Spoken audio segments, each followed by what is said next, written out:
유능한 아들 부부 대신 손녀를 맡아 키우고 있는 사람입니다. 돌이 막 지났을 때 제게 온 손녀를 15년 동안 금지옥엽 귀하게 키웠습니다.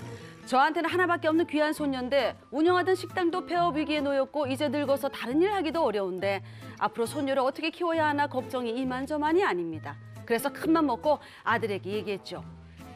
네 자식 더는 혼자 키우기 힘드니까네. 니도 이제 양육비 좀 보태라. 아이고 저 어머요. 여태 말없다가 갑자기 양육비는 꼭 그런 얘기 왜 합니까? 에? 혼자 먹고 살기도 많이 어려워요. 갑자기 양육비 어떻게 줍니까? 아니 니 그게 애미한테 할 소리가 니가 애는 나한테 맡겨놓고 너 여태 너 뭐하고 지냈어? 이제 애비 노릇 좀 하라는데 그게 그렇게 싫어? 뭐 여태 애비노를 못했는데 뭐 영원히 안 할랍니다 애비노. 어머 세상에. 니 내 자식 맞나? 아이 맞아요. 너무 기가 막혀서 아들 부부를 상대로 15년 동안 손녀를 키운 보상을 받아야겠다는 생각이 들었습니다. 저는 손녀의 양육비를 모두 받을 수 있을까요? 야, 저 아빠라는 사람이 저렇게 막무가내로 나오면 이건 뭐 도리 없어요. 법으로 가는 수밖에 없어요. 그렇죠. 네, 맞습니다. 예. 실제 사건인데요. 이 사건도 할아버지가 이혼한 아들 부부를 대신해서 17년간 손자를 키웠는데요. 정말 잘 키웠어요. 네. 돈도 많이 들고 양육하고 이걸 아낌없이 하다가 본인 할아버지가 좀 경제 사정이 안 좋아지니까 나중에 양육비를 좀 내라고 부탁을 했고 근데 그 돈을 한 9천만 원 정도 하고 양육비 명목으로 매월 100만 원 달라고 했던 소송입니다. 네. 이건 좀 이기셨으면 하는 바람인데요. 네, 이 사건은 법원에서 화해 권고 결정으로 이제 확정이 되었는데요. 사실 이거는 아들한테 용돈 좀 달라 이런 개념이 아니잖아요. 네. 지금까지 손주를 기르신 그 노고에 대해서 보상조로 청구한 거잖아요. 그 아들에게는 3,500만 원, 그리고 전 며느리에게는 1,200만 원에 대해서 화해 권고 결정을 내렸고 다행히도 이 아들이 법원에서는 이걸 받아들였습니다. 만약에 이의하게 되면은 이제 이게 다시 재판 판결을 받아야 되는 사안인데 결과적으로는 잘 조정이 되어서 그 금액으로 양육비 쪽으로 지급받게 되었습니다.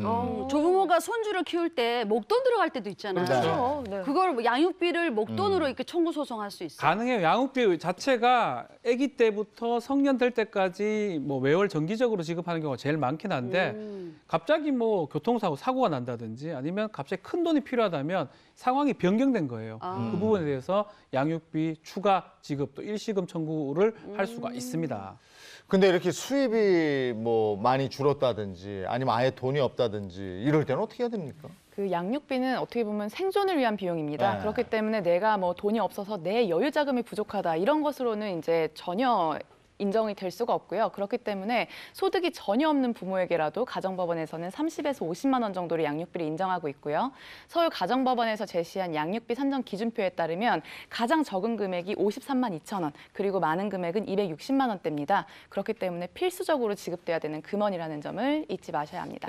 착각하는 게 양육비는 사실은 뭐 형편이 좋으면 주고 뭐 그런 게 아닙니다. 사실은 그게 정해졌으면 의무가 되긴 한데 형편이 정말 안 좋아지거나 만약에 양육비를 많이 주기로 했는데 그걸 줄일 필요가 있다면 급여가 줄여서 변경 청구는 가능합니다. 또 반대로 이 양육비를 작게 줬는데 돈을 많이 벌고 있어요. 그러면 좀 증액해달라고 청구도 좀 가능합니다. 만약에 양육비를 제때 못 주면 그걸 면접 교섭권이라고 그러나요? 왜 아이를 그 만날 수 있는 권리를 네. 박탈한다든지 이런 것도 있습니다. 양육비 반대에 있는 게 면접교섭권이에요. 양육하지 않는 이혼한 배우자 일방은 일정 부분 몇 번 이렇게 면접교섭 자녀를 볼 수가 있는데 면접교섭권은 양육비와 관계없이 진행되는 건 사실입니다. 그럼에도 불구하고 그렇게 생각하죠. 돈도 안 주면서 아를 왜 보려고 그러냐. 네. 그런 얘기 하긴 하는데 그 양육비 주는 거하고 면접교섭권 다른 권리라고 보면 될 것 같습니다. 네. 그래서 양육비 청구 소송에서는 어느 정도 법원에서 정해진 기준이 있기 때문에 입증 활동을 충분히 하지 못하더라도 양육비가 책정되는 경우는 많은데 네. 이제 이 책정된 양육비를 받는 게 문제예요.